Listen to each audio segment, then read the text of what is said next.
Hello students, so in this video I am going to solve question number 5 of exercise 11.1 class 9th NCERT book.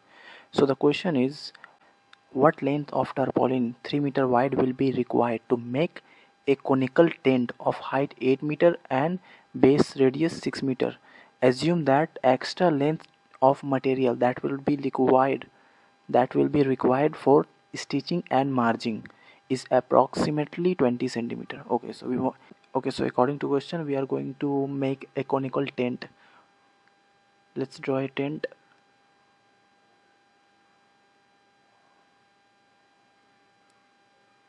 The height and the radius is given.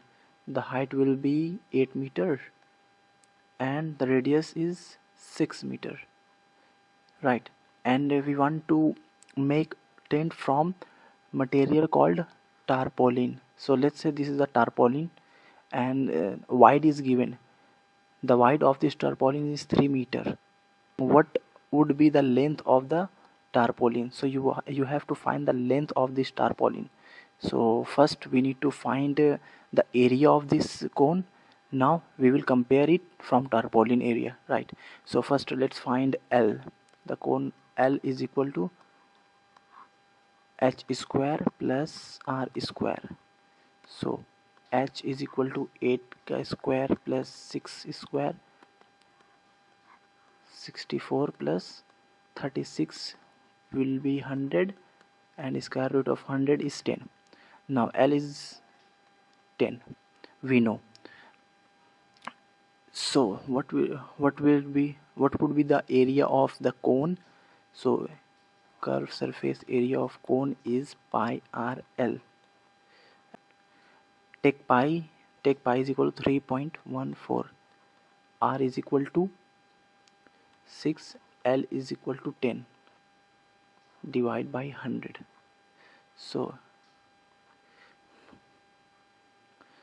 now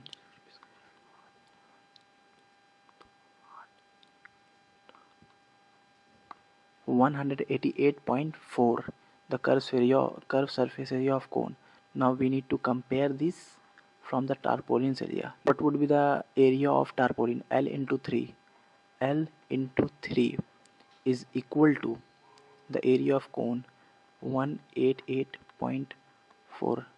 Let's say point will be this.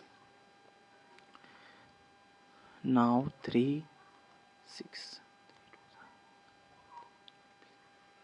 0.10. So L is equal to length of the tarpaulin will be equal to 62.8, but this is not the answer. Here read the question. Assume that extra length of material that will be required for stitching and margining is approximately 20 centimeter. Means we have to add this into the length. Means 20 centimeter will be equal to 0.2 meter. Means 63 meter is going to be your answer. Thank you so much for watching this video, and for this kind of content you can subscribe this channel.